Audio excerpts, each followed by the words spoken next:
comments once we resume the rest of the event in English. والآن الكلمة الترحيبية لأمين عام المركز، فليتفضل مشكورا.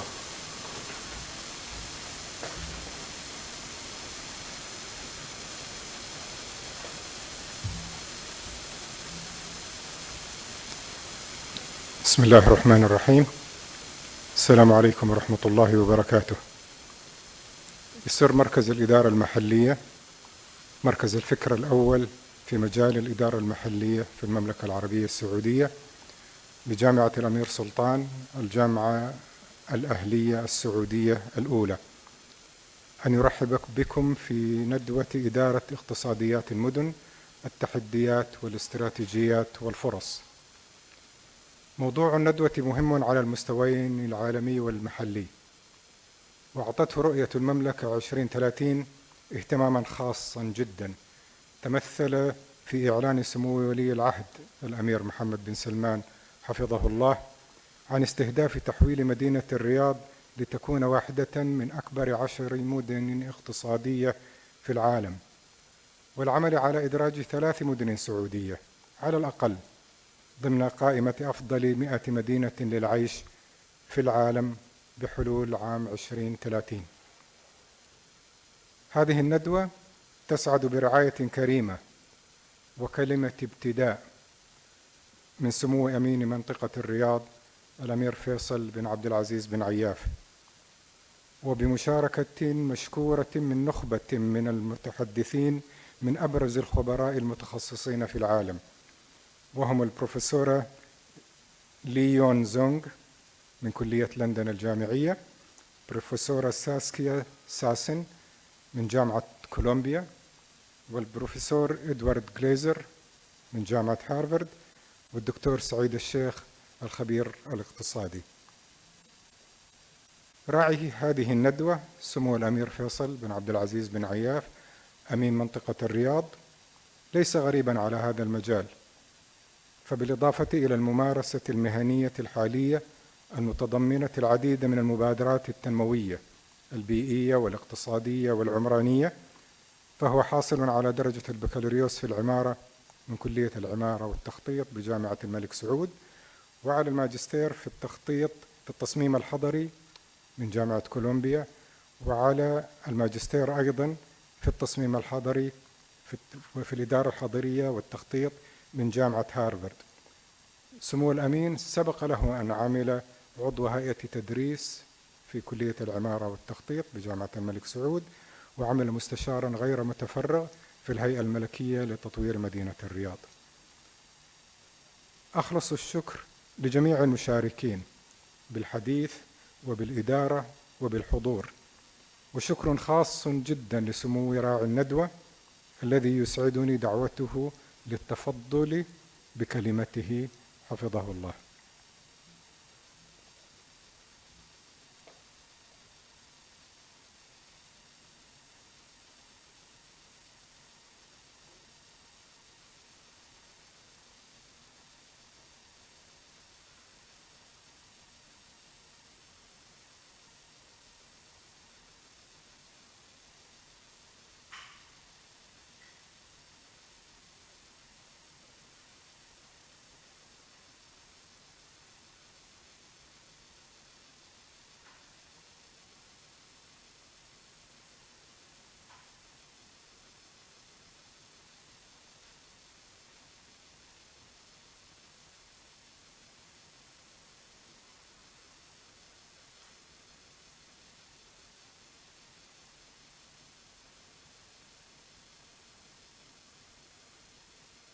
في مواضيع ذات أهمية كبرى في المجال التنموي، ويعد موضوع الندوة الحالي عن اقتصاد المدن ودورها في التنمية أحد أهم المواضيع في هذا التوقيت، وخصوصا لنا في مدينة الرياض، كون هذا البعد يعد أحد أهم الركائز للتنمية الاقتصادية للمملكة العربية السعودية ورؤيتها الطموحة.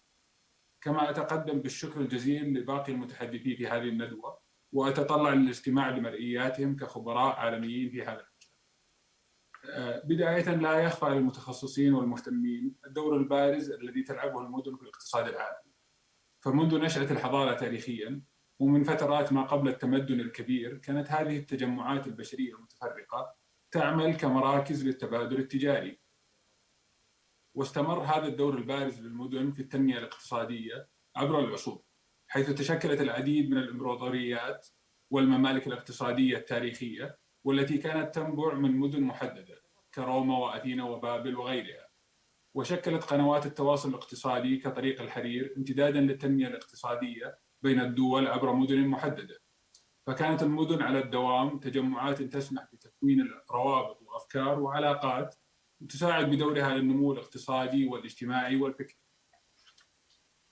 وفي وقتنا الحالي ومع التقدم التقني الهائل والتطور في وسائل النقل والمواصلات وارتفاع معدلات التحضر، تعاظمت أهمية المدن وزادت أدوارها بروزا، حيث بدأت أهمية الحدود الجغرافية للدول تتناقص في ظل العولمة والتقدم التقني وفي ظل وسائل النقل المتطورة. وأصبحت الركيزة الاقتصادية قائمة على المدن في قطاعات مختلفة كالصناعة والسياحة والتعليم والأبحاث والابتكارات والخدمات وغيرها من القطاعات التنموية، حيث أصبحت المدن جاذبة لأكبر العقول وأبرز المواهب، وهي الحاضنة للإبداع والابتكار، وفيها القدرة الشرائية والمعرفية التي تسهم في خلق المزيد من الفرص للكفاءات البشرية وللمبادرات الاقتصادية. وما أدل على ذلك إلا تمركز 85% من اقتصاد العالم في المدن. إن دور المدن المحوري في العملية الاقتصادية تعاظم كثيرا، وساهم التقدم التقني في زيادة الخيارات وسهولة التنقل والوصول إلى المعلومة، مما ساهم كذلك في زيادة المنافسة بين المدن على مستوى العالم، وبالتالي زيادة التنافس على المواهب والقدرات البشرية وعلى رأس المال وعلى الأفكار وعلى الحيز والمكانة كذلك.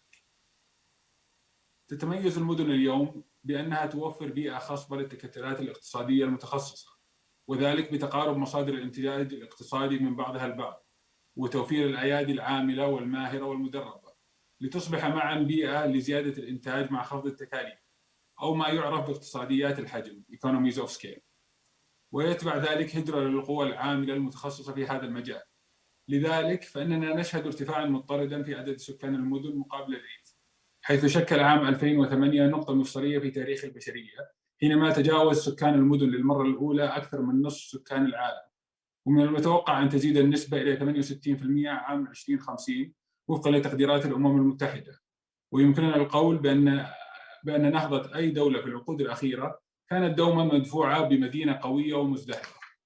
ومن هذا المنطلق تأتي رؤية المملكة 2030 واستراتيجية مدينة الرياض متوائمة مع هذه المتغيرات والمتطلبات، لتبني على الممكنات والفرص التي تتميز بها مدينة الرياض، والتي تضفي ميزات تنافسية لتجعلها قائدة للتنمية الاقتصادية للمملكة العربية السعودية. فكل دولة منطلقة مزدهرة تنمو بازدهار ونمو مدينتها وعاصمتها، والرياض تشكل حجر أساس تحقيق طموحات وطننا. فمدينتنا اليوم تعد المركز للسكان والابتكار ورأس المال، مما جعلها تسهم ب50% من الاقتصاد غير النفطي للمملكة، ومما خفض من تكلفة التطوير في القطاع العقاري وقطاع البنية التحتية، وتكلفة خلق الوظائف أقل بقرابة 30% من نظيراتها من المدن السعودية، وزاد كثيرا من كفاءة الإنفاق. وبناء على ذلك فإن استراتيجية مدينة الرياض والتي سيعلن عنها بإذن الله في وقت لاحق تتمحور حول البناء على هذه المكانة والقوة، وتعزيز دور المدينة كركيزة أساسية في التنمية الاقتصادية للمملكة، لتصبح الرياض بإذن الله المحرك الأساسي للتنمية، حيث تستهدف الاستراتيجية أن يرتفع ترتيب الرياض من المستوى 40 لتصل ضمن أعلى 10 اقتصاديات المدن عالميا، وأن تستضيف الرياض من 7.5 مليون نسمة في الوقت الحالي لتصل من بين 15 إلى 20 مليون نسمة في عام 2030، وأن تكون بإذن الله أحدى أعلى المدن في مستوى الخدمات والسياحة ومستوى جودة الحياة. وفي ظل المساعي الرامية لتحقيق هذه المستهدفات، أصبحت مدينتنا ورشة عمل كبرى من المشاريع والمبادرات والأنشطة، فكلها تهدف لخلق مدينة تتوائم مع مستوى الطموحات. وتضم الرياض اليوم عددا من المشاريع الكبرى والنوعية، كمشروع حديقة الملك سلمان، والتي تعد أكبر حدائق المدن في العالم بمساحة تزيد على 13 كيلومتر مربع، وتعد مشروعا بيئيا وثقافيا ورياضيا وترفيهيا يسهم في تغيير نمط الحياة في المدينة ككل. وكذلك مشروع القدية، والذي يعد وجهة عالمية مميزة لخلق موطن لأكثر التجارب ابتكارا وإثارة وتنوعا في عدد من المجالات. بالإضافة إلى مشروع تطوير بوابة الدرعية ومشروع المسار الرياضي والرياض آرت وحدائق الرياض والمترو وغيرها الكثير والكثير من المشاريع العملاقة التي ستحقق بإذن الله ركائز ومستهدفات الاستراتيجية. إلا أن أحد أهم التحديات الأساسية والتي ندركها ونضعها نصب عيننا هو التحدي البيئي. فمن المهم ألا يأتي هذا النمو المتسارع وحجم التنمية والعمل الكبيرين على حساب بيئتنا ومواردنا الطبيعية. ومن هذا المنطلق عملنا على استراتيجية استدامة الرياض، وهي الاستراتيجية البيئية التي أطلقها سمو سيدي ولي العهد رئيس مجلس إدارة الهيئة الملكية لمدينة الرياض، وتعد المظلة الكبرى لأكثر من 68 مبادرة طموحة للاستدامة في 5 قطاعات مختلفة: قطاع الطاقة والتغير المناخي، وجودة الهواء، وإدارة المياه، وإدارة النفايات، والتنوع الحيوي، والمناطق الطبيعية. وتستهدف هذه الاستراتيجية ضخ 340 مليار ريال في مبادرات ومشاريع الاستدامة للمدينة، وتحفيز القطاع الخاص بفرص استثمارية تساعدنا في تحقيق الموازنة الهامة جدا بين التنمية والطبيعة. ويندرج تحتها عدد من المشاريع الكبرى مثل مشروع الرياض الخضراء ومشروع تطوير وادي السلي وغيرها من المبادرات والمشاريع. إن رؤية قيادة المملكة الرشيدة للدور الهام لمستقبل مدينة الرياض في التنمية الاقتصادية يعد مصدر إلهام لتوحيد الجهود الساعية لتحقيق هذه المستهدفات. وأعمل أنا وزملائي وزميلاتي في أمانة منطقة الرياض بكل جد واجتهاد للمساهمة في تحقيق مستقبل الرياض المشرق بإدارة العملية التنموية في المدينة بتوازن، والمساهمة على عدة أصعدة لنكون عنصراً فاعلاً وأساسياً بإذن الله في تحقيق رؤية المملكة 2030 والنهضة بهذا الوطن الغالي. وختاماً أكرر شكري لكافة المتحدثين والمنظمين في هذه الندوة، وأتطلع لبدءها والاستماع للمرئيات والأطروحات جميعاً. شكراً لكم.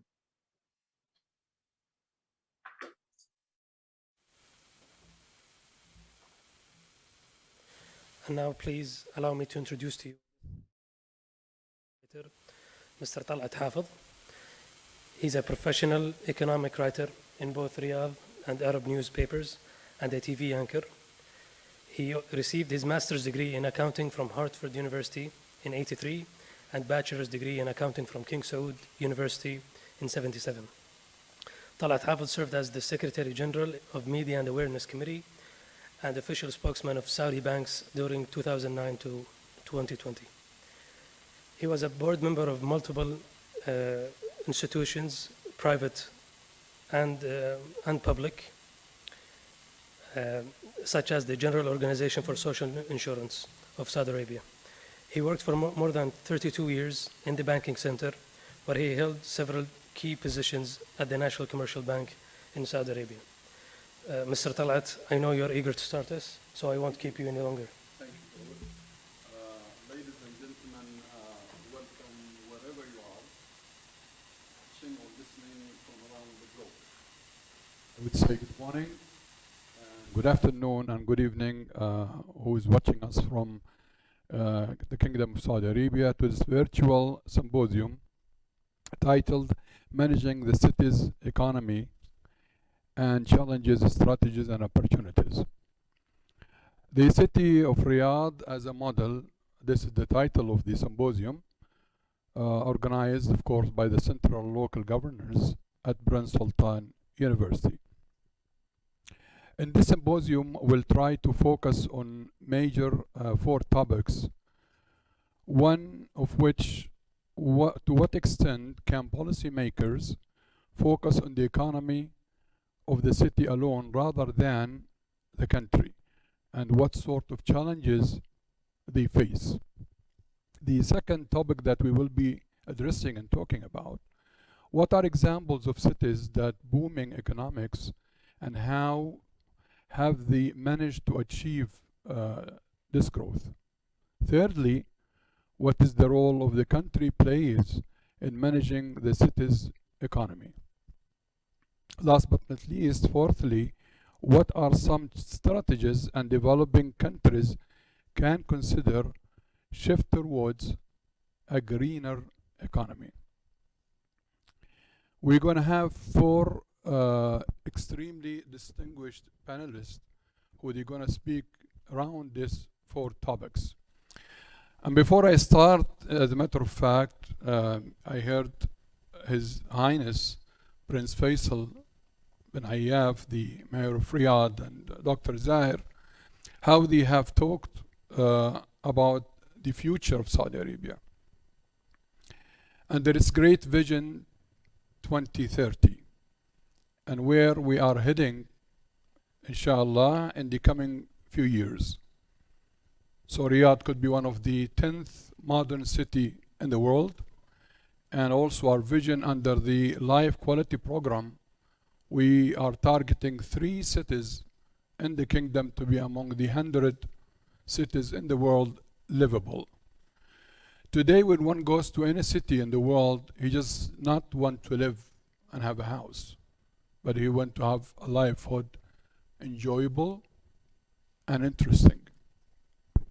This definitely puts challenges, as been mentioned, on the government budget. And this is why today we are addressing in this symposium, how could we grow the city economy at the same time, of course, the country economy, but we want cities to have standalone economy that they can support themselves. And as His Highness mentioned, that Riyadh is contributing about 58% to the non-oil GDP, and that's a smart move. Anyway, without further ado, I would love to and like to introduce our first speaker, Professor Lee Yin Yong. She is a professor of urban economics development at Bartlett Development Planning Unit, DPU, University College London, UCL. She is also an author of Managing the City Economy and Conducting and Financing Low Carbon Transmission in China. She was co-editor of Finance for City Leaders Handbook, UN Habitat 2016. She also served as a co-lead in Habitat 3 Policy Unit 7 on Urban Economic Development Strategies in 2015-16. She worked as a consultant on the integration of climate change into national and urban development strategies in developing countries. Dr. Lee, the floor is yours.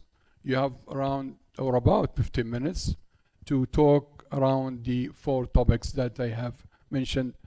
The floor is yours, Professor. Please.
Hello, good morning, good afternoon, good evening, everyone.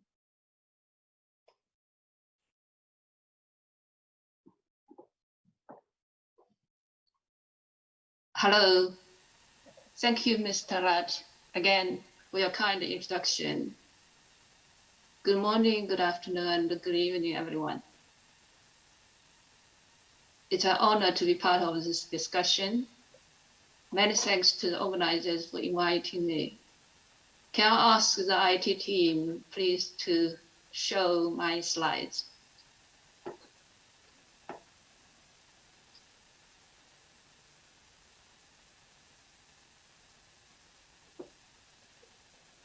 Thank you. Thank you very much. Next slide, please.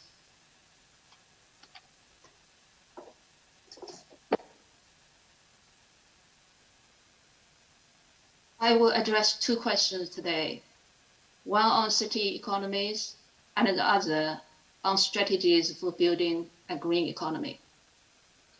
I will focus on the first question because of time constraint. Next, please. So the first question is, what are the examples of cities with booming economies and how have they managed to achieve this growth? Essentially, this is about spotting the star performers among city economies and make sense of their successes. But first of all, let us clarify the meaning of booming economies. Next, please. I think that a booming economy may be characterized by a high speed in either population growth, employment growth, or growth in GDP per capita. The third criterion is especially important as it indicates productivity growth, which underpins rising income and rising standards of living. For our purpose today, I will focus on the top 20 city economies globally only. In doing so, I will be drawing on 3 data sources, including the UN's World Urbanization Prospects, the Brookings Global City Monitor 2018, and the World Bank's World Development Indicators. I should point out that these sources use different terms to refer to cities. For example, the World Urbanization Prospects uses urban agglomerations to refer to all urban centers with a minimum of 300,000 residents, whereas the Global City Monitor identifies the top 300 metro areas according to GDP. For convenience, I'm using these 3 terms interchangeably today here.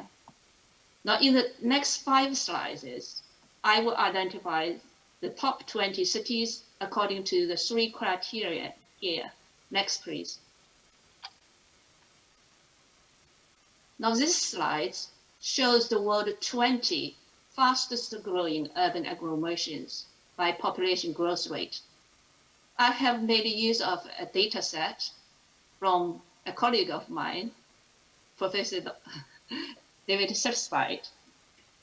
His source is the World Urbanization Prospects, which identifies more than 1,800 urban agglomerations around the world. Let me highlight 3 features here. First, these urban agglomerations have grown extremely fast, between 8% to nearly 14% a year over the last 2 decades. This means, for instance, that in the fastest growing urban agglomeration, population has doubled every 5 years. Second, this selection of urban agglomerations is geographically spread. Let us look at the different colors here. They denote different home countries or regions. Yellow represents the Middle East, red China, green India, navy USA, blue the rest of the world. 2 of the Middle Eastern cities are in Qatar, one in Bahrain and the other in Iran. Third and finally, these are relatively small urban centers, often neighboring major urban centers. Only one of the urban agglomerations here has a population exceeding 1 million. Now let me just note that the top 2 spots are taken by Doha Industry Area in Qatar and Shanghai in China. The former, as I understand it, is a commercial complex serving the larger Asia expatriate population in Qatar, whereas the latter is a new satellite city being developed outside Beijing. It is designed to decongest Beijing. Next, please. Now, population growth can also be measured by annual increment. That is the absolute number of new residents added to the population every year. This slide here shows that some of the fastest growing cities have been adding more than 500,000 people annually over the past 2 decades. In particular, the fastest growing city, Delhi in India, added more than 700,000 residents a year. The other thing to note is that 8 out of the 20 top urban agglomerations here are in China, whereas India and Pakistan claim 2 each. Again, this group is distributed across the world. However, unlike the set on the previous slide, the cities here are well-known large or mega cities. The other thing this diagram shows is a pattern of relationship between the growth of these urban agglomerations and the economic growth of their home national economies. We can see that, with the exception of Kinshasa of Congo, there is an overall positive correlation between the two. Next, please. Next slide, please. Thank you. No, please go back. Sorry. Could you? Yes. Thank you. I'm now turning attention to the top 20 cities according to economic performance, drawing on data from the Global City Monitor 2018 by Brookings. This slide shows the 20 fastest growing metro areas by employment. The coloring scheme is the same as before. Red is China, green India, navy USA, blue for the rest of the world. Evidently, half of the cities are in China, 3 in India, another 3 in USA, leaving only 4 other cities in the rest of the world. The top 3 cities include 2 provincial capitals in China and Zermatt in India. Now, notably, no Middle Eastern cities are featured here. Next, please. Next slide. Yeah, thank you.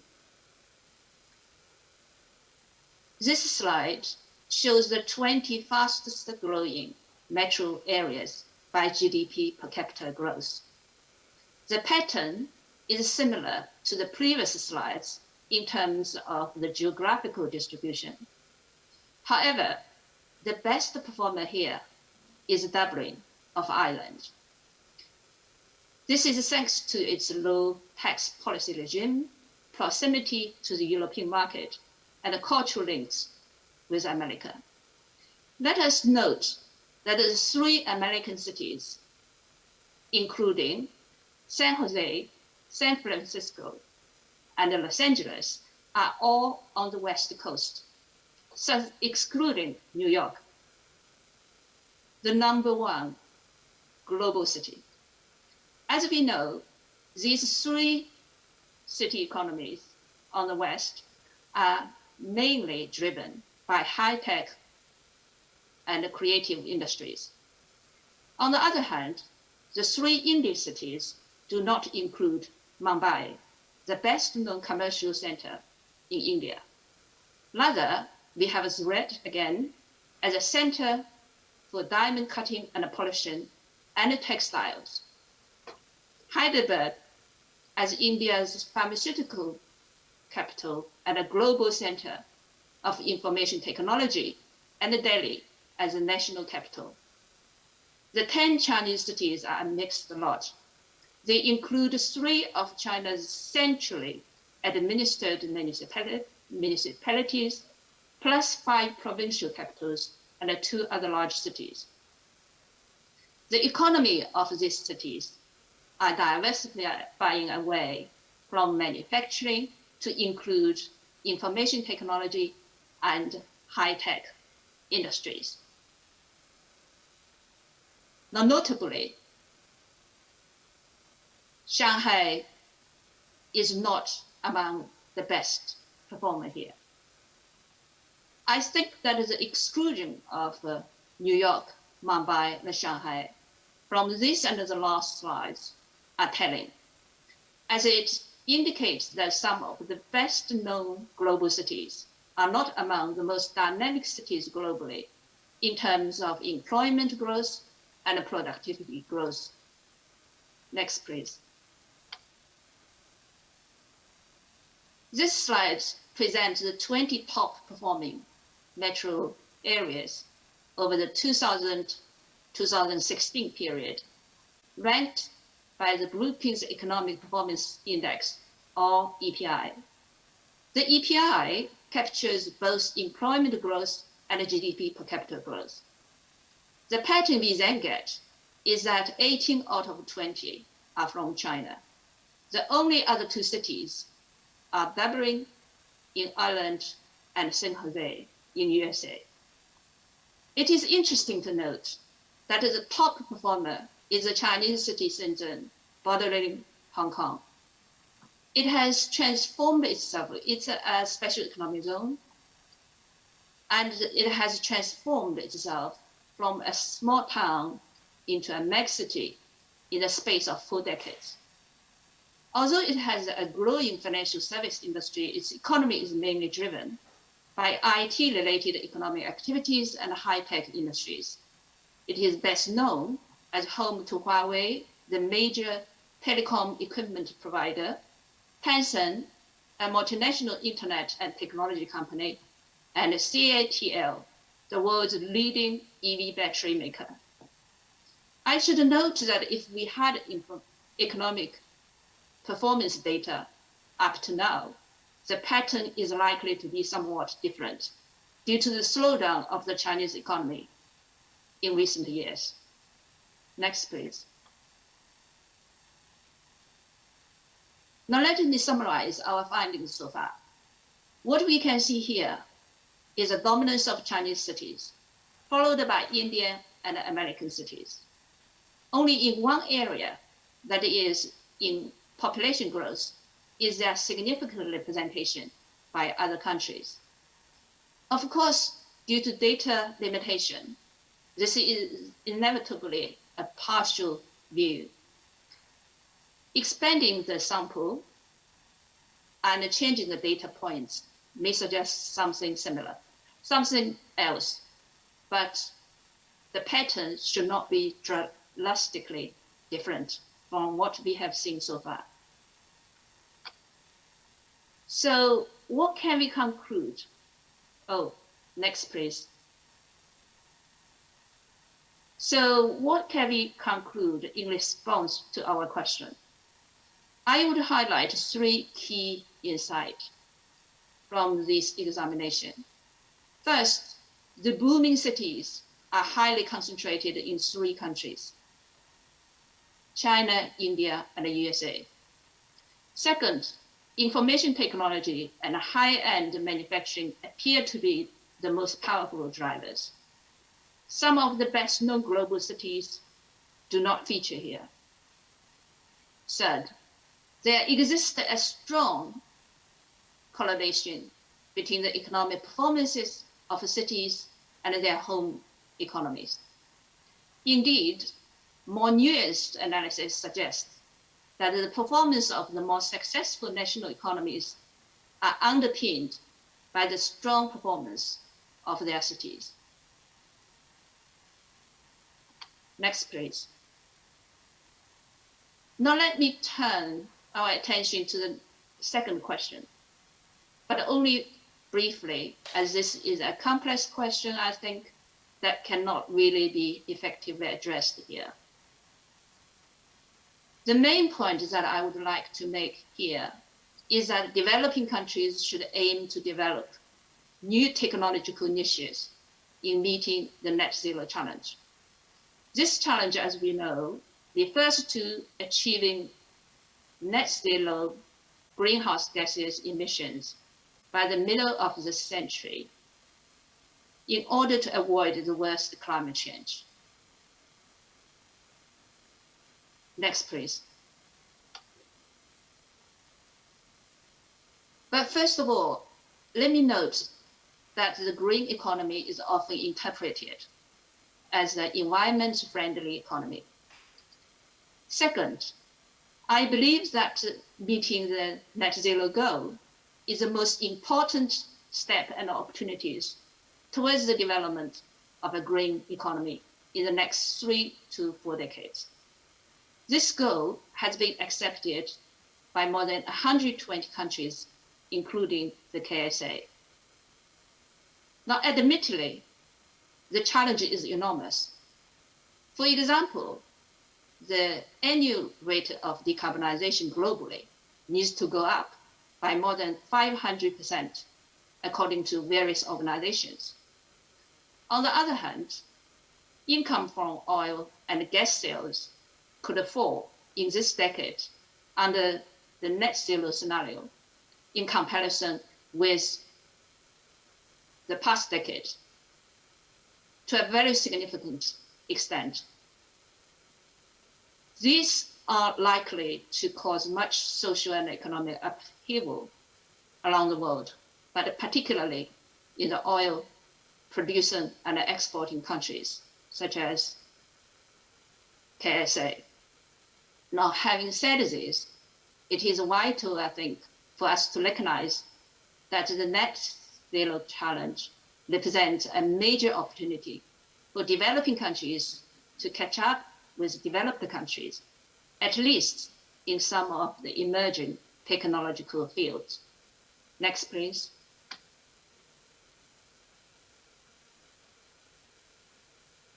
Let us now consider some of the opportunities that the net zero drive could bring. According to IEA, the International Energy Agency, there are 3 key innovation opportunities in the development of the net zero economy, including advanced batteries, hydrogen electrolyzers, and direct air capture and storage. Professor Lee, I hate to interrupt, but Experience so far has also shown that there are many other economic growth opportunities associated with low carbon equipment manufacturing, services, I and might appreciate it conclude in a minute or so, please. sorry. No, go ahead. You have a minute to go if you don't mind. Yes, I only have about, this is the last but next slides. Okay. So I was saying that there are opportunities elsewhere. And evidently, new competitiveness can be developed in the process of decarbonization. So, for example, Shenzhen from China has come to produce over 40% of EV batteries globally. I think this example shows that emerging economies can take advantage of the low carbon transition to gain new competitiveness. Indeed, I would go further to argue that developing countries must find new strengths in this emerging technological landscape for their future economic development. So this is the last slide, and let me now conclude with 3 key messages. First of all, I think it is imperative to balance fear for failure with optimism in the net zero drive. Oh, I'm sorry. Next slide, please. The final slides. Yes. So I have 3 key messages here. The first one is that it is imperative to balance fear for failure with optimism in the net zero drive. I think the key point is that we must not allow the enormity of the challenge to paralyze us. Second, innovation and technology are keys to success. That's what history tells us. And moreover, developing countries, I believe, can and must have a stake in the relevant technological field to get ahead. And third and finally, from the Chinese experience, which I explored in a book published last year, I would say that the art of governing decarbonization matters. So that's my key messages, and I will end here. Thank you very much. Thank you.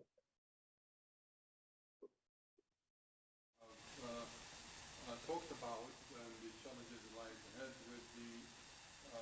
when we talk about a city economy, I have a lot of questions for you for what you have said, but I'll come back later for them, especially when you said about the booming cities, and it could be employments, could be population, and could be GDP, and how could you balance between the three factors. And I'm very happy to mention also when you said about the green economy, and this is what we are trying to do in Saudi Arabia when we talk about the Green Saudi Arabia, and the Middle East also green initiative, and we are using the blue hydrogen in Aramco and the green hydrogen in NEOM. Anyway, I'll come back to you, but with great pleasure, I would like to introduce now Dr. and Professor Edward Glazer, the Fred and Eleanor Professor Clem Economics, and the Chairman of the Department of Economics at Harvard University, USA. He received his PhD from the University of Chicago in 1992, and he has served as the director of the Tobman Center, State and Local Government, and director of Rappaport Institute for Greater Boston. His work has focused on determinants of city growth and the role of cities center of ideas transmission. He has published dozens of papers on cities economics growth, law, and economics. His book include cities agglomeration and spatial equilibrium, rethinking federal housing, trumpet of the city, and survival of the city, mass flourishing in an age of social isolation. Dr. Ed, you have 15 minutes of your presentation, so the floor is yours, sir. Please. Wonderful, thank you. Can you, can the IT people please share my slides? Great. So we are at a moment in which cities are under stress. Cities are under stress because they are the nodes on our global lattice of travel and trade. They are the connectors of continents and civilizations. And yet global connection has been battered by COVID-19. They are under stress because urban density itself can spread disease. And indeed, in particularly the developing cities of the world, the high density, poorer places like the slums of Mumbai, COVID, more than 50% of people had gotten COVID by July of 2020. And finally, of course, cities are under added stress because of the teleworking change. Now, teleworking is both a tremendous asset in that I can connect with you over Zoom, and that's fantastic. But of course, this has led everyone to wonder whether or not we're ever going to go back to the office. Next slide, please. My charge was to answer 4 questions. First, what are the examples of cities with booming economies and how have they managed to achieve this growth? I will spend most of my time on that. To what extent policymakers can focus on the economy of the city alone rather than the economy of the country. So I will spend less time on that. In case I don't get to it, let me stress that historically, the city and the countryside were deeply, closely tied, right? Cities existed to manage the business of the nearby farms, to manage the business of the mines. Now we are much more likely to see cities that are connected globally rather than connected locally. And so the ties between the city and the country have become weakened over time. What role does the country play in managing the city economy? This is a question of what you think of the relative strengths of the country's government versus the city's government. In the US, I tend to think that our national government has generally created only mischief when it has tried to manage city economies. That is less obvious in other countries. But in general, there's a lot to like about cities that manage their own affairs. There's a lot to like about decentralization and responsibility for things moving their own way, except if you think that there's just much more capacity at the country level than at the city level. And what are some strategies that developing countries can consider to implement a green economy? Here, I think density itself is a major part of the solution. One way to think about this is that places that look brown are typically green, places that look green are typically brown. Consolidating actors together reduces the transportation costs of having to move people around. And so cities are themselves part of the solution. Next, please.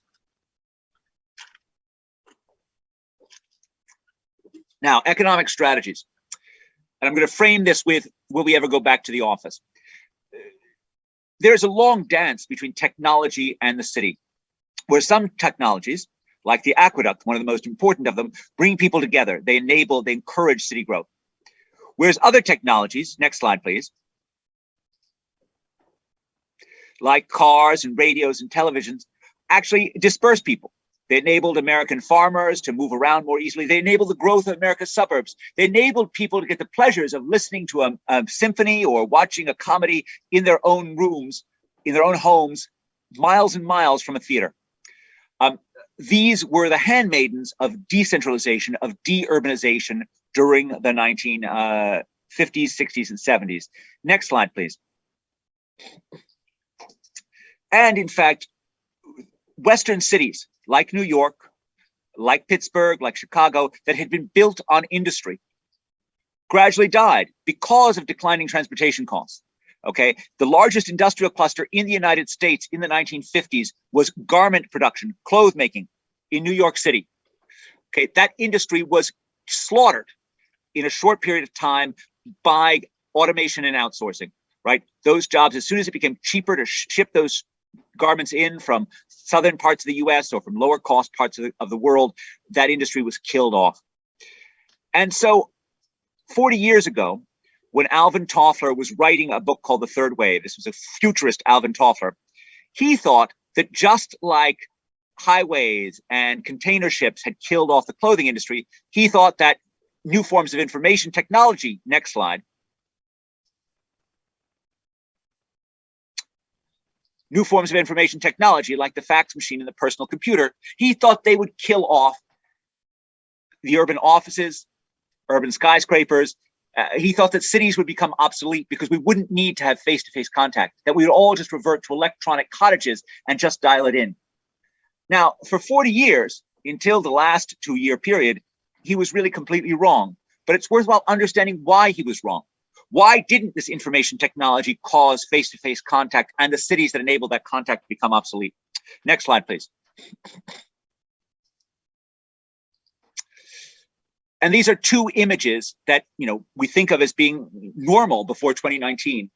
On your left is the Wallace office at Mayor Bloomberg's City Hall, which is like the trading floor at Salomon Brothers, the financial firm where Mayor Bloomberg got started.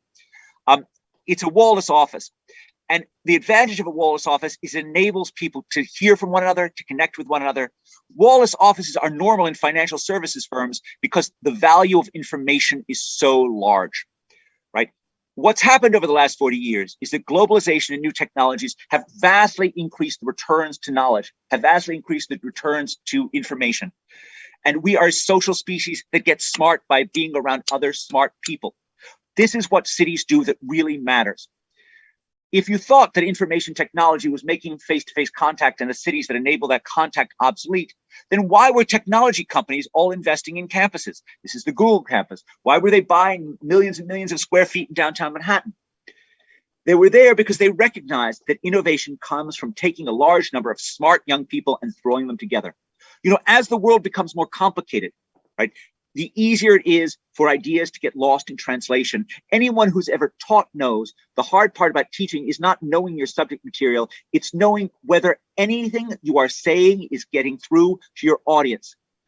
We have evolved over millions of years to have cues for communicating comprehension or confusion that are lost when we're not in the same room with one another. That's why face-to-face contact still matters. Next slide, please. And so prior to COVID, this is just the relationship between employment density and income per capita across neighborhoods in New York City. And what you can see here is that the most dense parts of New York are just unbelievably productive, more than twice as productive, the least dense parts of New York. So this sort of high density thing, far from becoming irrelevant at least pre-COVID, became more and more valuable. Next slide, please. And of course, if I thought before COVID about where America had its largest social problems, it was large-scale joblessness in low-density parts of America. You can see here, these are parts of America where more than 1 in 4 prime-age men have been jobless, right? These are places where those men cannot find jobs in the service sector. It's easy to think of what a less skilled person is going to do in Shanghai or Mumbai or Riyadh. I have no idea what they're going to do in rural Virginia. Next slide, please, because there are no service sector jobs there. 1/5 of the American labor force prior to COVID worked in leisure, hospitality, and retail trade. These are the great urban service sectors. Now, when cities reinvented themselves after deindustrialization, it was not uniform. Some cities managed to do it, others managed not to do it. Detroit didn't, Cleveland didn't, but Seattle and Boston did. In 1971, two jokers put up a billboard on the highway leaving Seattle asking the last person to leave the city to please turn out the lights, right? This is before Amazon, before Costco, before Starbucks, before Microsoft had reinvented that city. Boston as well was a dying industrial city. This is a neighborhood in Cambridge that was a decade in manufacturing area when I came in 1992. It is now some of the most expensive real estate in the Boston area. It is a center for technology. Next slide, please. What explains which places do well? Skills. This is the relationship between the share of the population with a college degree, and I just ordered them by education level, and subsequent population growth across America's counties. Lots of skills, faster growth. Next slide, please. The urban edge is spreading knowledge, and the people who have knowledge to spread are the skilled. They're people who are best able to take advantage of those urban areas. Next slide, please. This shows the relationship between skills and earnings in the US, Brazil, China, and India, right? In all of these cases, I have control for individual earnings. So this asks, how much do your earnings go up when you're surrounded by skilled people? The typical finding is as the share of adults with a college degree in your metropolitan area goes up by 10%, your earnings also go up by 10%, holding your years of schooling constant. This is what economists call human capital spillovers, and human capital or education is the bedrock of success at the individual, national, and city level. Next, please. Now, the skills that matter for cities are not just the skills that are taught in the university. They're the skills that are learned on the streets. They're skills that are learned at the water cooler. They're the things that are picked up by people around them. I can think of no more important human capital for cities to have than talent around entrepreneurship. 60 years ago, the economist Benjamin Chinitz was comparing New York and Pittsburgh and noticing that New York was more resilient than Pittsburgh was even then. He attributed this to New York's industrial history. New York had the garment industry, which was an industry with no barriers to entry and lots of little entrepreneurs. Pittsburgh, because it had coal mines, had U.S. Steel. New York, small, firm garment industry proved to be a mother of entrepreneurship because entrepreneurs who got started sewing skirts could move into starting movie studios or building skyscrapers. Next slide, please. It is amazing, given how weak our measures of entrepreneurship are, that they do such a good job of predicting employment growth. Next, please. Okay, here I've just ordered metropolitan areas on the basis of their average establishment size. The places marked 1 have the smallest establishments. The places marked 5 have the biggest, right? You could also do this with share of employment in new startups in some initial time period. Places with lots of little firms have just experienced vastly more growth. Entrepreneurship begets urban success. Next slide, please. Next slide, please.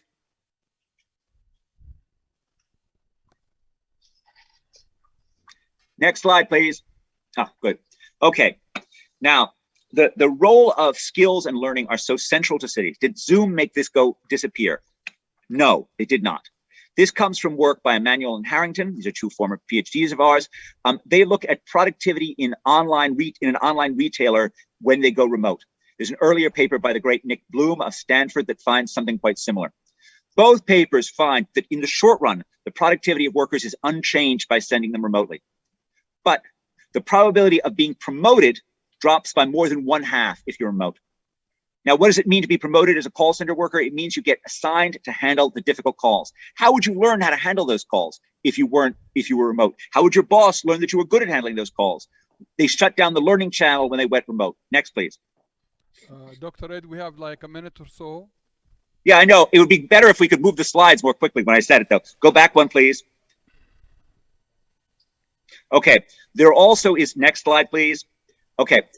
There also is evidence that here on the left-hand side, we have jobs that couldn't be done remotely. On the right-hand side, we have jobs that can be done remotely. During the pandemic, for non-remotable jobs, employment crashed and so did new hires. For remotable jobs, new hires plummeted.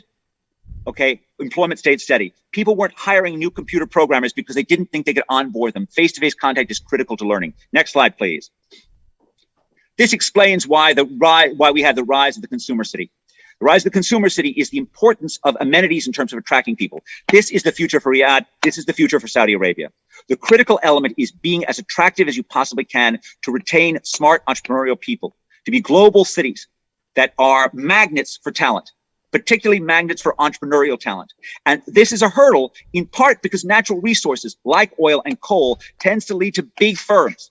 Those big firms are not typically hotbeds of entrepreneurship. They train middle managers.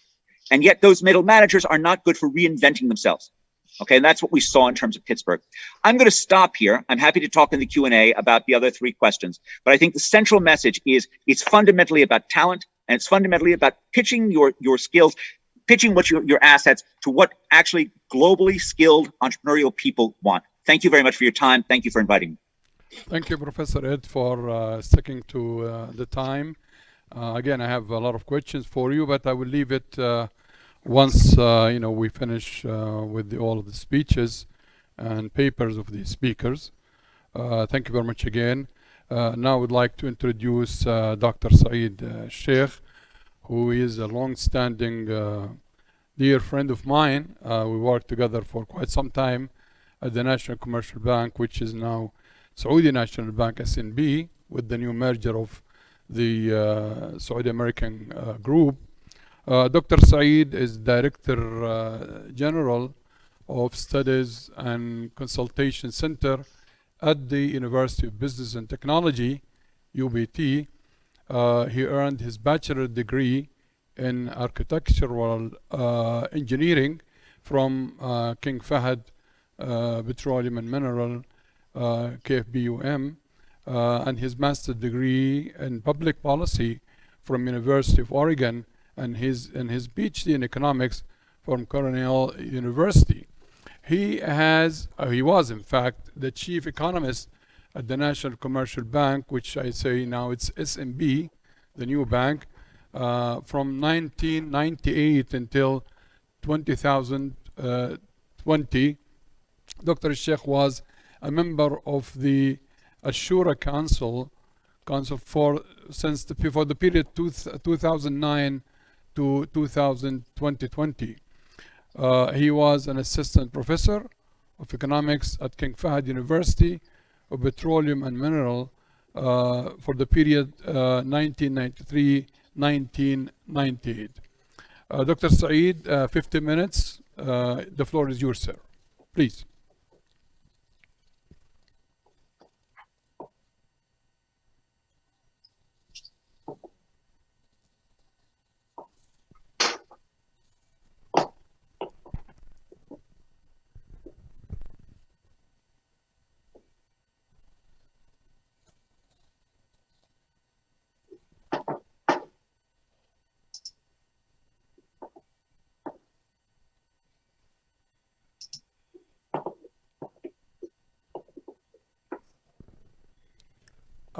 Dr. Saeed?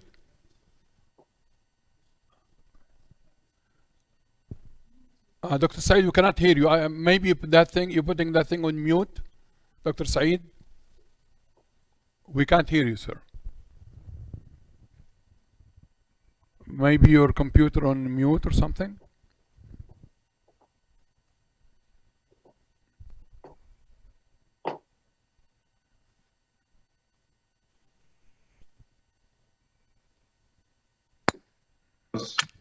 Dr. Saeed, hello? Do you hear me now? Yeah.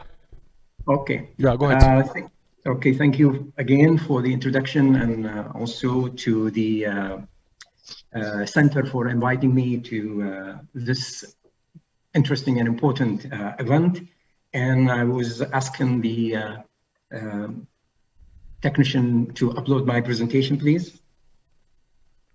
Okay, so what I'll be talking about is the role of cities in KSA economic growth and the adverse impact on environment and regional development. Next slide, please. So in answering the 4 questions, I'll address 4 or 5 points as the time permit. I'll look at the economic transformation in Saudi Arabia and its impact on urbanization.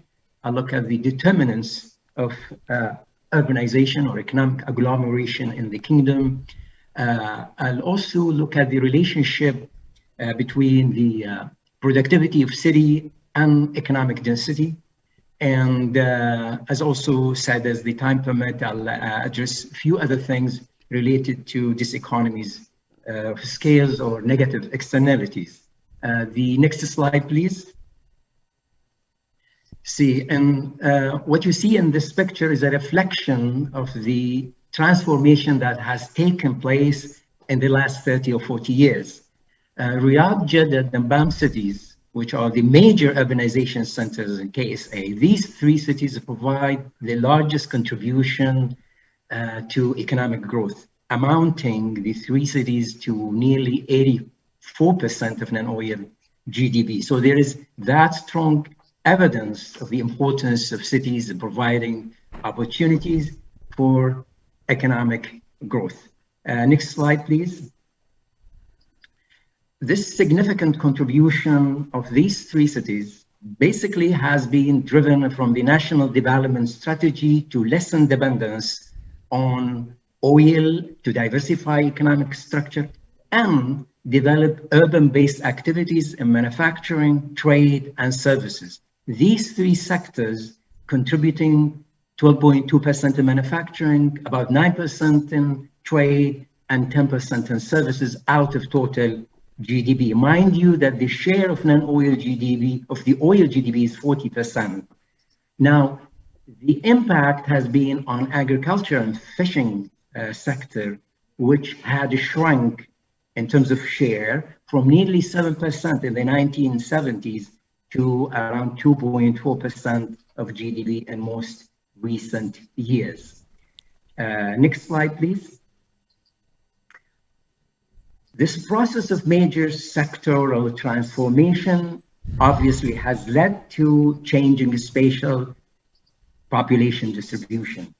Now, you look to this table, you find 26% of total population residing in Mecca region, which is mainly Jeddah, 25% in Riyadh, 15% in the Eastern province, accounting for 66%. This is in 2017, and probably now higher than that. You know, in particular, Riyadh had made the largest increase in the period between 1992 and 2017.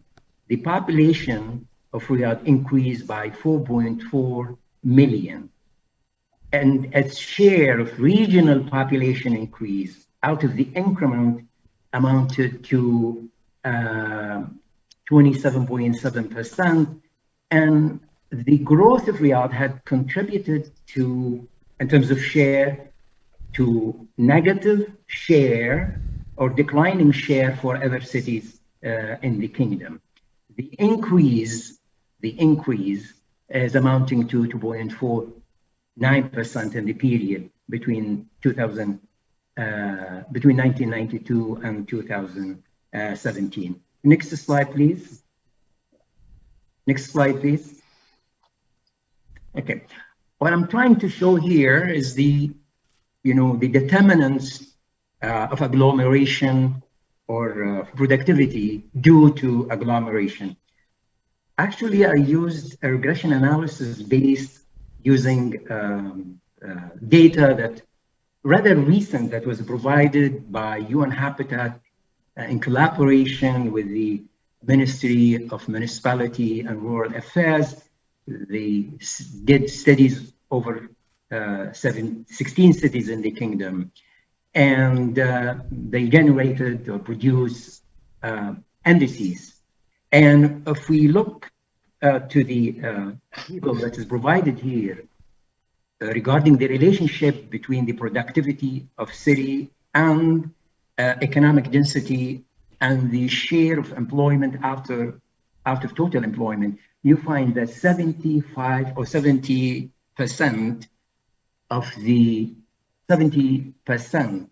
variability and productivity is explained by economic density and by the share of employment out of total employment. The other table on the right-hand side shows that about 30% of the product per capita, which is in terms of dollar, is explained by nearly 28% of infrastructure development index. So investment in infrastructure and economic density obviously lead to higher productivity. Next slide, please.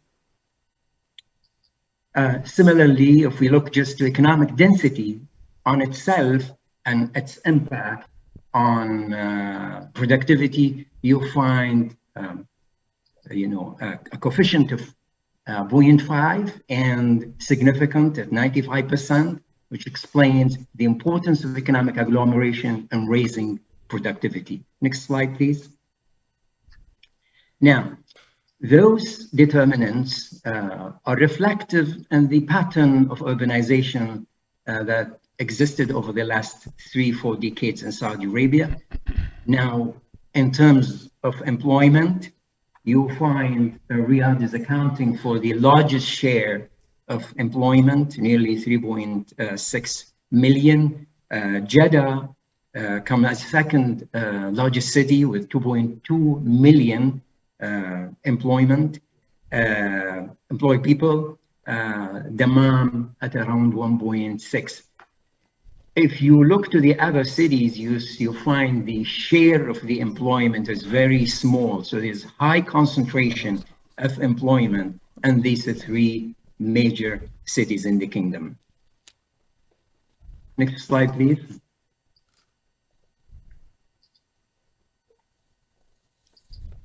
Okay, so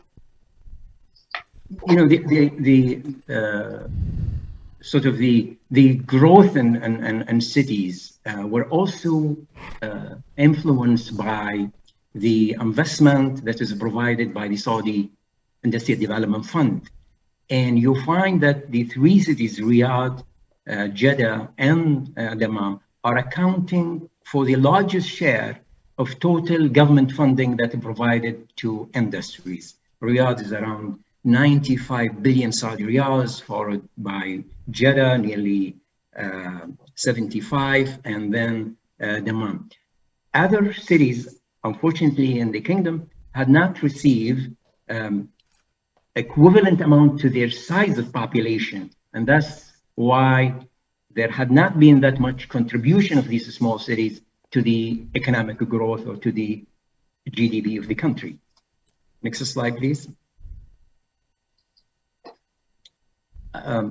Also, because of the developed high quality infrastructure in these three major cities, the Riyadh and Jeddah and Dammam, they have been source of attraction for businesses, for industries to come and locate in Riyadh. And you see the number of establishments are the largest in these three cities, Riyadh and Jeddah and Dammam, because, of course, the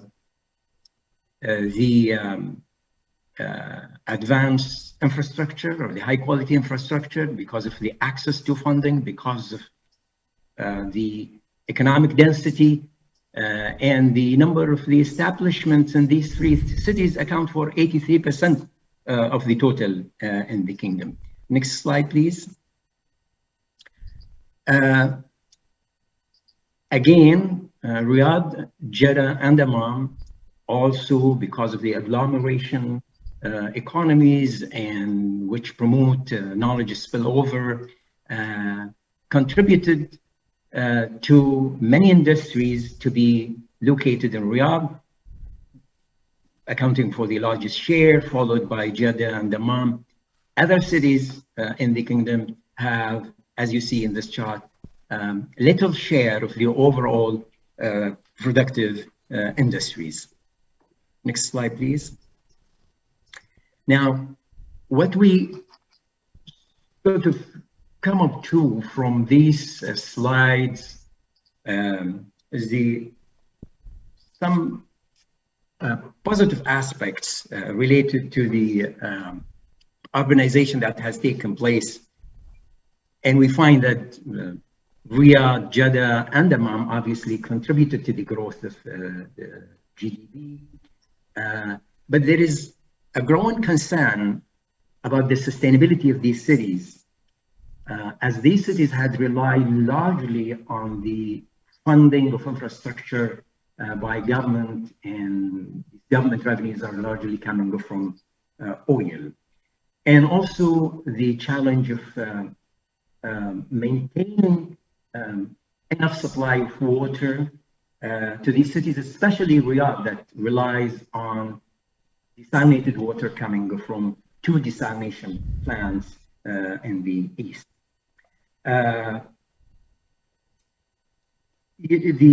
rapid urbanization that had been experienced in these 3 cities, Riyadh, Jeddah, and Dammam, apparently had worsened the imbalance in regional integrated development, as we have seen in the previous slide, with little industrial funding in some of the cities, and also number of establishments and lower contribution to GDP.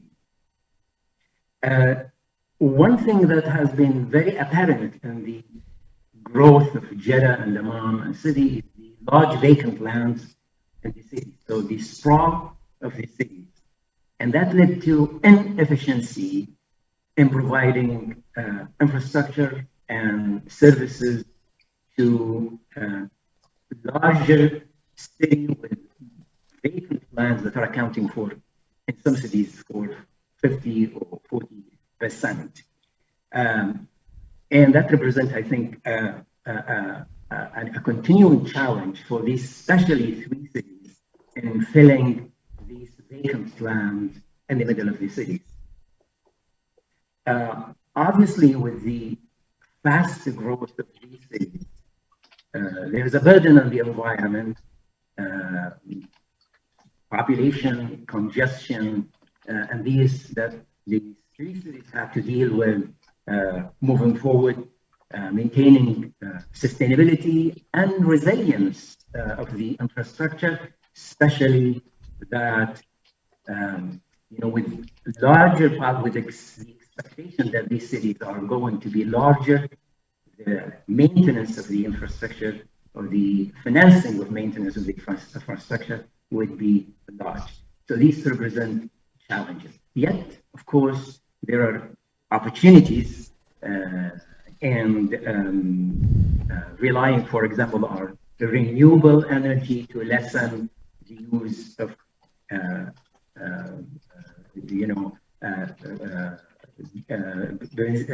cars relying on benzene to shift into electrical cars, and also the introduction of public transportation that might lessen dependence on private cars.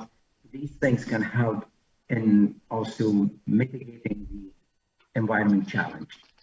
I hope with that I conclude my presentation, and if there are any questions regarding the opportunities and regarding recommendation, we can tackle them in the Q&A session. Thank you, Talat, again. Well, thank you, Dr. Saeed, and thank you for sticking to the time. Definitely, we have a lot of questions from my side. I'm sure from the audience too.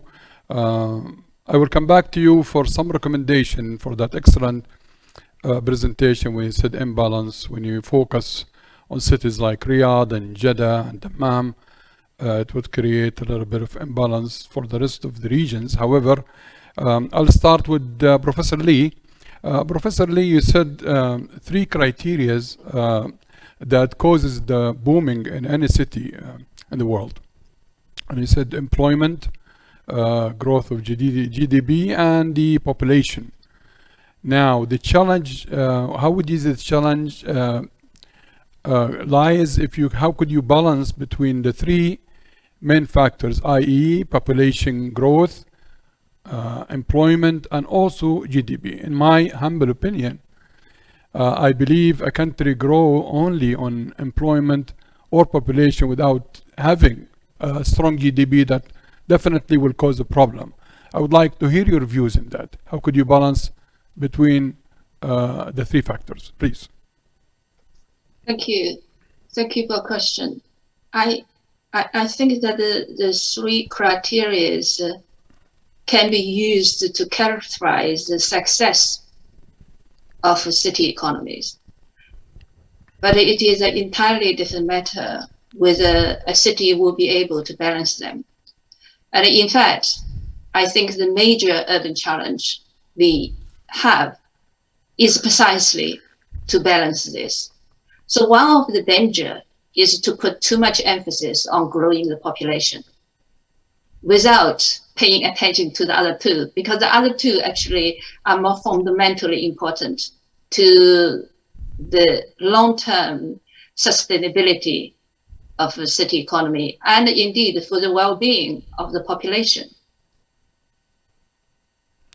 Yes, go ahead. I'm sorry, listening. I don't know whether that answers your question. Indeed, to a certain extent, but what I'm trying to say, how would you grow a city with a weak GDP on the account of population growth, and also you have an issue that related to unemployment?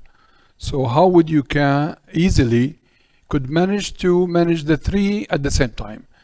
Because again, my humble opinion, if you have one of them lacking, I think that would affect the rest. Am I right? Well, we can take examples. Please. So the example could be that many African cities, for instance, are attracting large number of migrants, but they have not really been able to provide enough employment, especially in the formal sector. So that created a lot of challenges. Indeed. From the experience of East Asia, the solution used to be labor-intensive manufacturing. Because with labor-intensive manufacturing, you can provide many jobs for the semi-skilled workers. And also, manufacturing has the advantage of being able to afford faster productivity growth, and therefore increasing income and improving people's standard of living quite quickly. Now, in the future, I still think that there is certain degree of relevance of this kind of model, that is labor-intensive manufacturing. But increasingly, we also have to rely on services, service industry, which actually in some areas, particularly in areas related to IT facilitated, enabled industries, they can also produce many jobs. So these are the 2 kind of possible options that we need to explore in order to create a lot of jobs for the population. Excellent, excellent. Thank you, Professor Lee. Professor Ed, you have mentioned, if I understood you correctly, that you cannot have a single industry standalone without having around it the required, development in a city, i.e. logistic, transportation, communication, telecommunication. Could you comment a little bit on that, please? So it's not as if you can't have one industry towns for a while. It's not as if you can't have, towns that thrive on natural resources or on, for many decades, Detroit was a fantastic economic model. But one industry towns tend to sow the seeds of their own demise, both because they're brittle. When there are shocks, one industry towns don't have the ability to respond, both in the sense that they only have one trick, right? They can't diversify and move into something else, but also because they don't have, the entrepreneurial human capital typically that you need to reinvent yourself. But also they tend to be less dynamic, that frequently new ideas are formed by combining old ideas. And so diverse cities have the ability to draw on, one sector and bring it into the other. So for example, think about Mike Bloomberg. Bloomberg is actually not a financial billionaire. He's an information technology billionaire. In some sense, he's competing with the guys in Silicon Valley. But why is he able to succeed with them so well? Because he comes out of financial services. Because he's run the tech operation at Salomon Brothers before he left there. And so he takes that knowledge, then brings it to the technology world, and it means that he knows what the traders want on their desks. And that's what he's able to give to them. And it's this industrial diversity that leads towards both more innovation and more resilience in the long run. So in the short run, sure, a one industry town can survive. But for long run success, you need a range of human capital, you need a range of ideas that are floating around, and you need a rich wealth of entrepreneurs.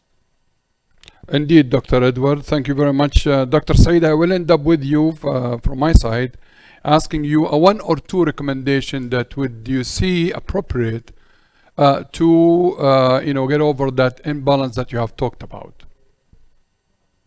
Okay, I think there's only two things. I will look first to investment in infrastructure development in medium-sized cities that have the potential to grow. And when we talk about infrastructure development, we talk about roads, bridges, and availability of electricity and water, because these are essential to attract businesses.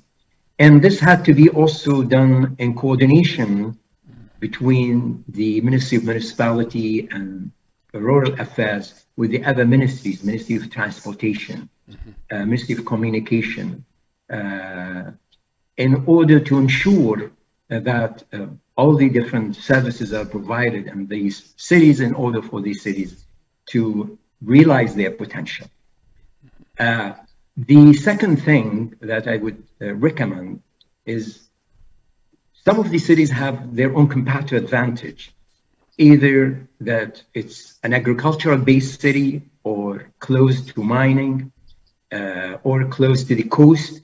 So understanding the competitive advantage of those cities and investing in these cities or coordinating with the Saudi Industrial Development Fund, for example, and incentivizing businesses to take advantage of these competitive advantage of these cities. For example, food industry can be developed in some of the oases, such as Qasim, Al-Ahsa.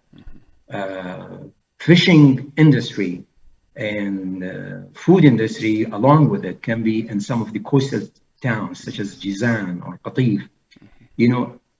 These are, there are existing competitive advantages in these cities that can be realized. And of course, it had to be done in partnership between the government and the private sector.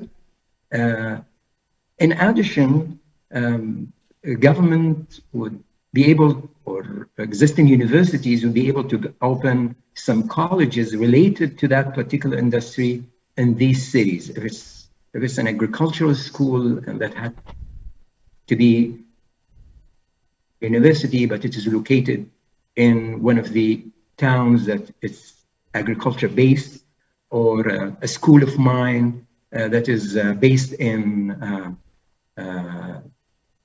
one of the cities that is close to mining, then allowing movement into the cities, allowing a growth for these cities. Then, in some time, these cities will start to catch up and lessening the widening gap that we're witnessing between these large cities and those medium and small cities. Well, thank you, Dr. Saeed. I have another question for you, but I'll come back. I don't want to take the time of the audience. When you talked about the sectorial development, and you talked about the how to grow economically the different sectors of the economy, but I'll come back to you if I have time. Just to recap before we open the floor for Q&A and for live discussion with the audience, what has been said clearly that development of any city economy is a challenge, it's a big challenge. Although there's a lot of opportunities because it creates jobs, it creates industries, it helps SMEs, small and medium enterprises, and micro establishment to grow. However, challenges there, but opportunities, of course, also there. But also it is on the government budget to fund each and every city, especially in a country as large as Saudi Arabia. And I think, as I understood from the speakers, that will help not only the budget, but it also help creating, as I mentioned, an employment. It creates businesses.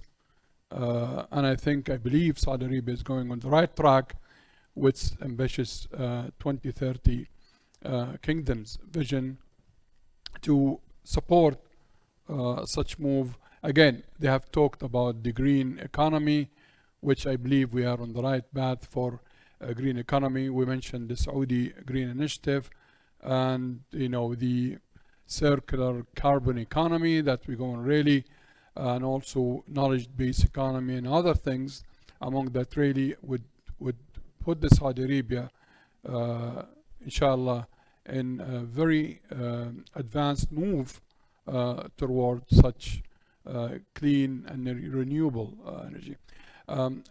I will start taking some questions in front of me, and also I welcome any live participation.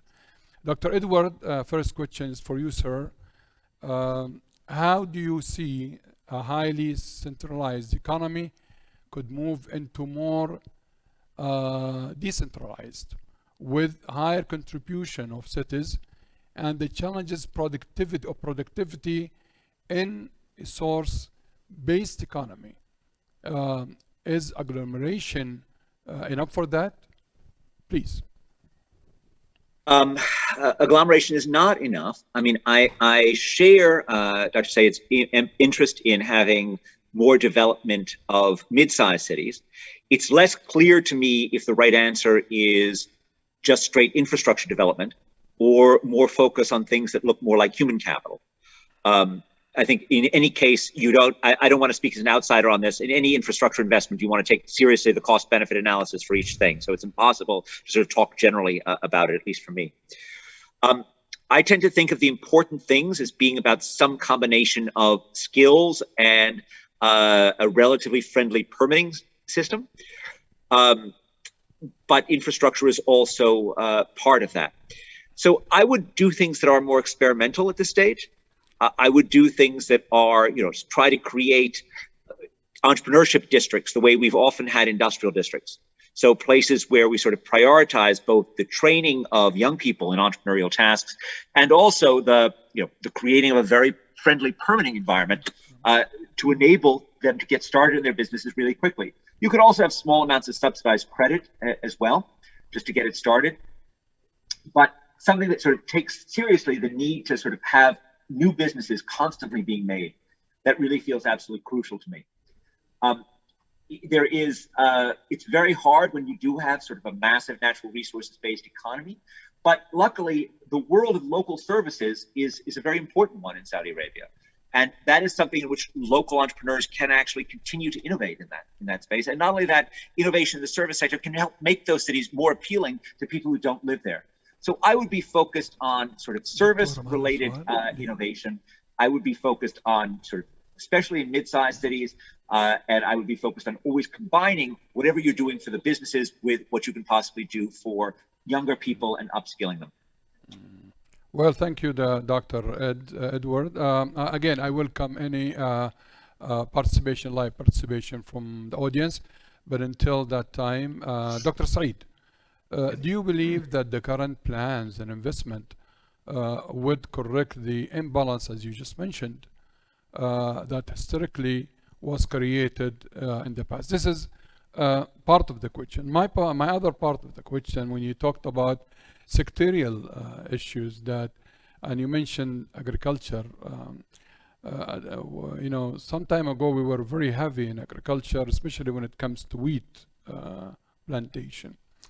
Now with the COVID-19 and with the Russia-Ukraine issue, do you believe, and the supply chain, do you believe that we should go back and focus on supply chain, especially when it comes to food industry, which is the most important issue in such incidents? Dr. Saeed? Let me first respond to the second question regarding agriculture and food. And of course, during the disruption of supply chain and at the time of COVID, and even currently with the war, this might affect, of course, the availability of food and the prices of food coming from these regions. This, you know, should sort of bring us back to think about how to create not necessarily self-sufficiency, but at least to work on, you know, developing to a certain level agriculture sector, and using, of course, technology, using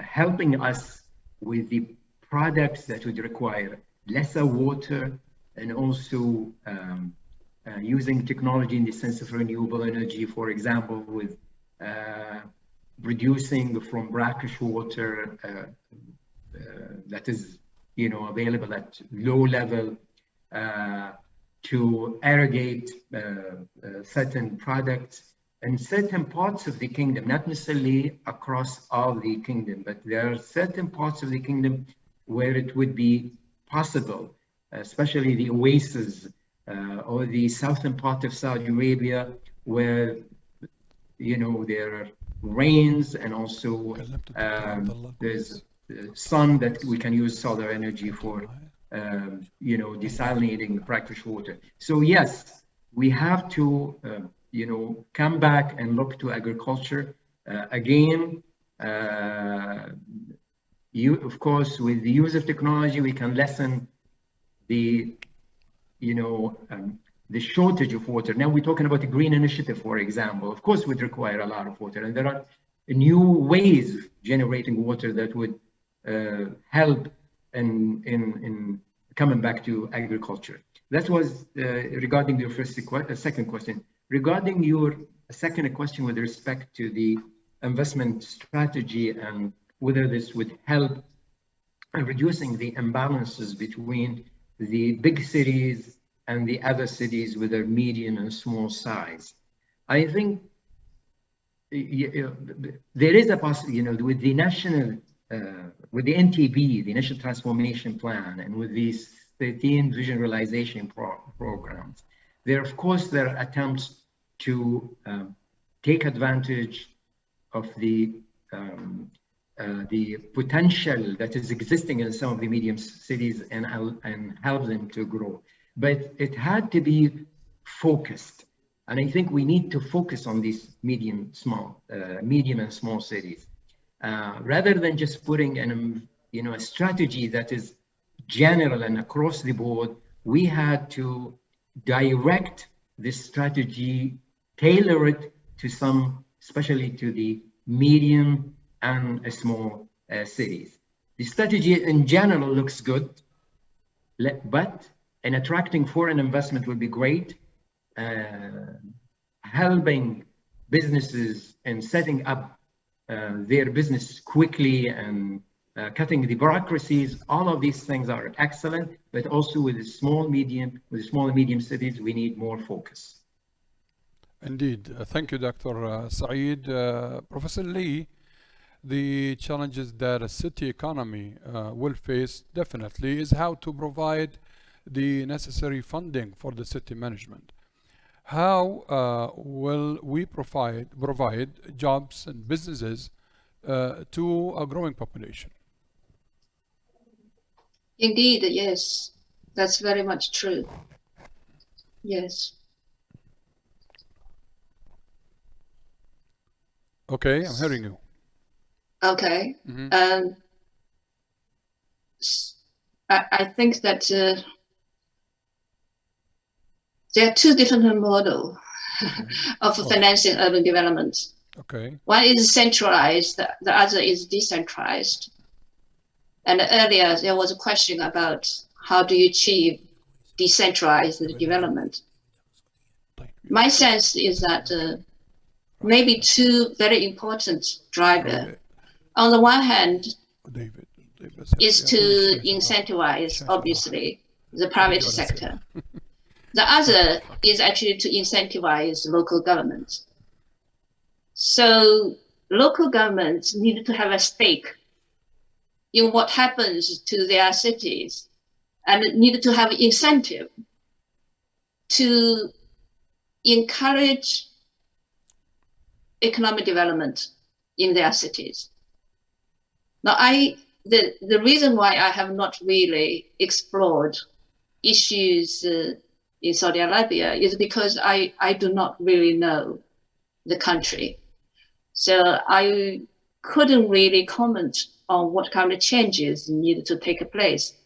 But overall, I think that there's a lot of scope for local initiatives in developing infrastructure and developing the local economy. Well, does that answer the question? Yeah, indeed. Thank you very much. We have Dr. Abdullah Al-Guwais, who is a well-known, prominent economist. Dr. Abdullah, on the line? Okay. We have Mr. David on the line. Well, until the calls are ready, I would like to ask Dr. Edward, Professor Edward again. Doctor, how would you, well, let me ask you in a different way.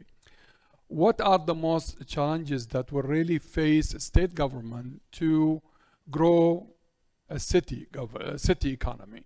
What are the prerequisites that you should do, and what are challenges you could face along the way? Please.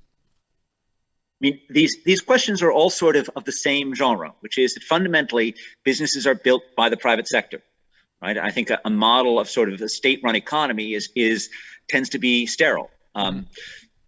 There are, I mean, the imbalance in terms of the amount of labor demand is such that you may want to use the public sector to encourage more business creation. You may want to subsidize more employment in different ways. You can do this with, say, for example, employment tax cuts, particularly for relatively poor people. But fundamentally, you want to create a diversified economy that's from the ground up. That is a challenge. That is a challenge in particular in a place that has been dominated by one very large natural resource sector. And so that is the great problem ahead that we're all talking about fundamentally. And for that, there's a question of sort of the long run, and the long run is about skills and entrepreneurship. This is what Silicon Valley is all about. This is what New York was all about. This is what London in its prime is all about, right? It's about fundamentally, it's about human capital, not physical capital. Right? Fundamentally, a city is not skyscrapers. A city is not infrastructure. A city is humanity. Now, that humanity needs infrastructure. It needs a certain amount of ability to places to live and ways to get around. But fundamentally, it's about attracting and training smart people and then getting out of their way. Now, in terms of the exact Riyadh problem, I would continue to work on quality of life in terms of creating a place that actually people want to be. But I would make, quite honestly, entrepreneurship and education job one of the government. I think that's the fundamental point, is what can we do to make sure that every Saudi Arabian kid is both given a set of skills which they can use to compete in the modern world, and is made able to start their own businesses, is made able to think about starting their own businesses, whether that business is selling food or on the corner or selling software across the world. I am quite skeptical about the manufacturing model for providing large numbers of jobs. It is certainly true that that is a model that works superbly in East Asia. But at this point in time, it is very difficult to compete with Vietnam, with Thailand, with Indonesia and low-cost manufacturing. That is a very hard model for Saudi Arabia to do well at, right? I think services are far more plausible in terms of where things are going forth, and that means skills. And so education and entrepreneurship need to be 100% embraced, and that is the ultimate life's blood of the city. Excellent, Dr. Professor Ed. Thanks for the answer. Back to Dr. Saeed. Somebody's asking, I was wondering if there is a light at the end of the tunnel for these medium-sized cities. What do you think? Yes, of course. With the new vision, the Vision 2030, the National Transformation Plan, the Vision Realization Programs, and the investment strategy, there are, and especially that there are opportunities that are already, or there are a comparative advantage that are existing in these medium-sized cities. But like I said again, there had to be more focus. I mean, they cannot just be dealt with on an equal basis with the big cities, because businesses generally will be attracted to the large cities because of the agglomeration economies, because of the availability of labor, the availability of skills, the high productivity, the higher efficiency. All of these important issues due to agglomerations will attract businesses to locate in Riyadh, or locate in Dammam, or locate in Jeddah. Now, if we focus on incentivizing businesses to go to medium-sized cities, I mentioned for example, Saudi Industrial Fund, by providing better requirements or better criteria for lending to businesses who are setting their businesses or setting their manufacturing in these medium-sized cities, even at zero interest rate, to attract them. And also by creating the infrastructure necessary that would attract businesses, because they shouldn't have additional costs by locating in these cities because of lack of electricity or lack of water or lack of sanitation no, they had this infrastructure necessary for these businesses to operate efficiently. And also the connection between the cities, the availability of railway between cities for transferring their products, the availability of roads, all of these things will be essential in order to allow for these cities. And especially if we look to distant cities, for example, the northern cities, Tabuk, Arar, or the southern cities, Najran and Jizan, these cities, if they are distant and they would, whatever that would be produced in the cities would be carried on to the other centers, then availability of advanced transportation would be essential for their success. Well, indeed, I agree with you 100%. I have a common question for the panelists. I would like to hear each and everyone views on that. It says basically, how would you develop an economy of a city with the challenges like, environmental challenges, economic cost, in addition to achieving sustainability? I'll start with you, Professor Lee.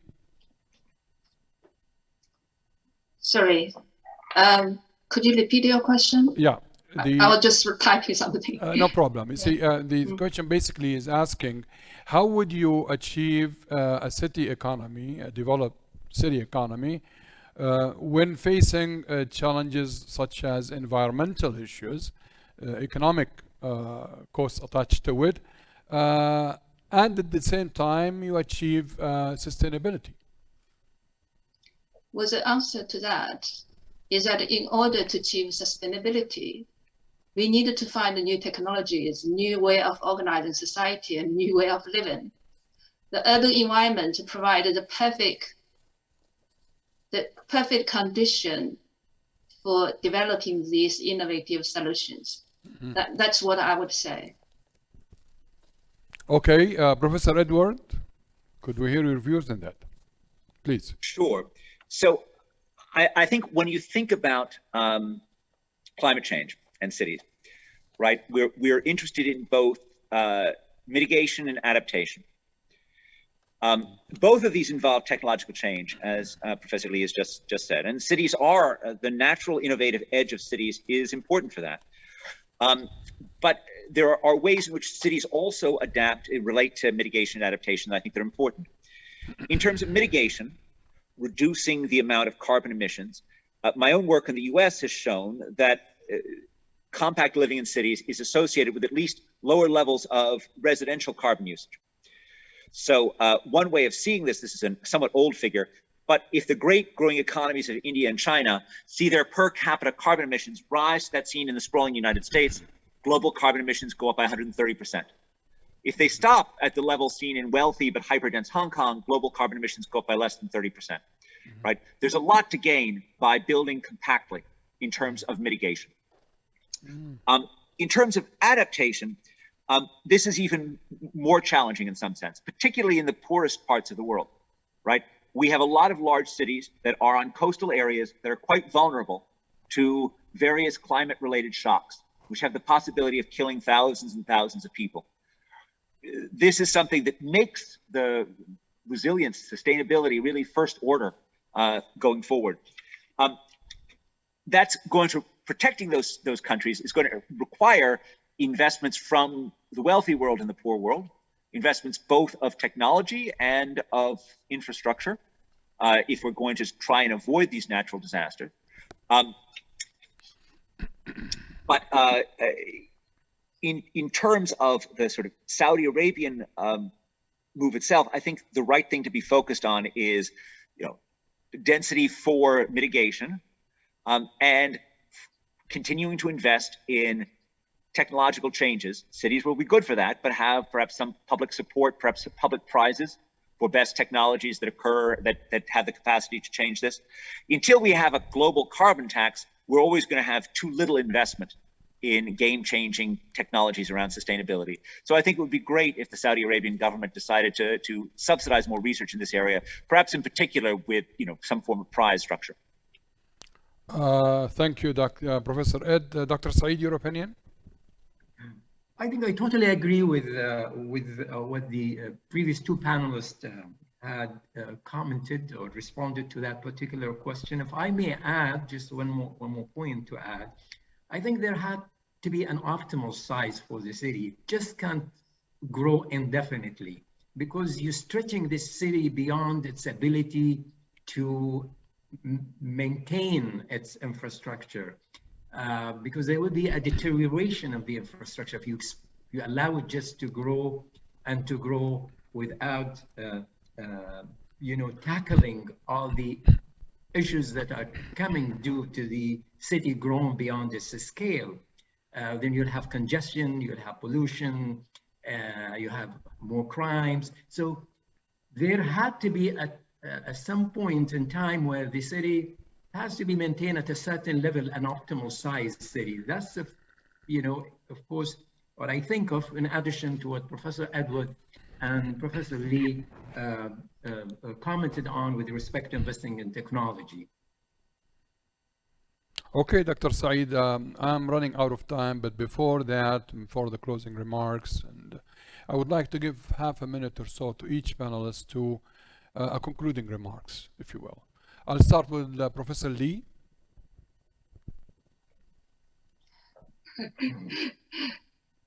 Well, I think that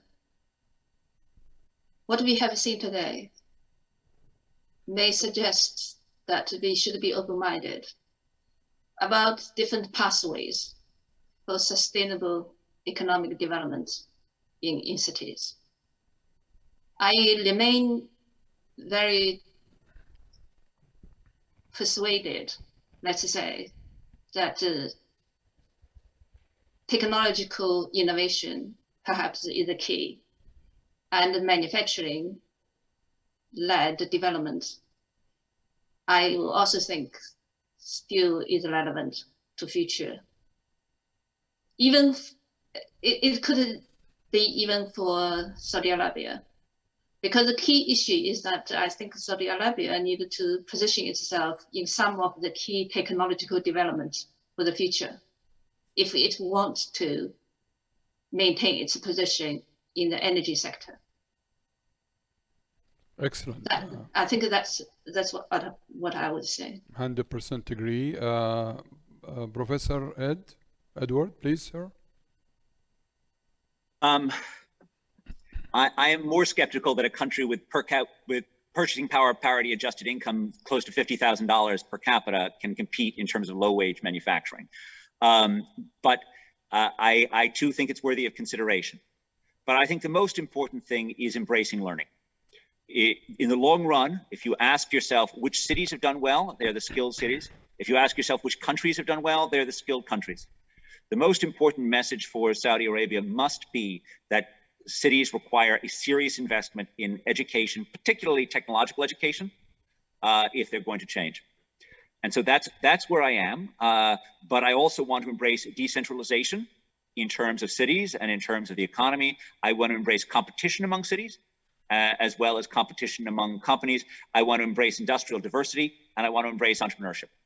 These are the things that can fundamentally create the millions of jobs that Saudi Arabia needs in the future, and can create an economy that is full of upward mobility as well as short-term productivity.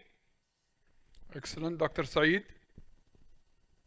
Yes, as the data had shown for the 16 cities in the kingdom, productivity and even output per capita were driven by economic agglomeration. So it's so important that economic agglomeration will generate economic growth and will contribute to the growth of the country. So there is no doubt about the importance of cities.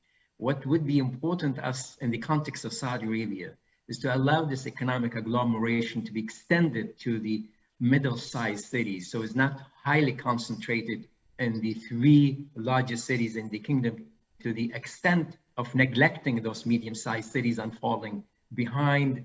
And in order also at the same time, by doing that, we'll be reducing the rural-urban migration, or the migration from the medium and small cities to the big cities, and burden the infrastructure of the large cities, and creating also the slums and the high unemployment. So there had to be a look on how to create a balanced development.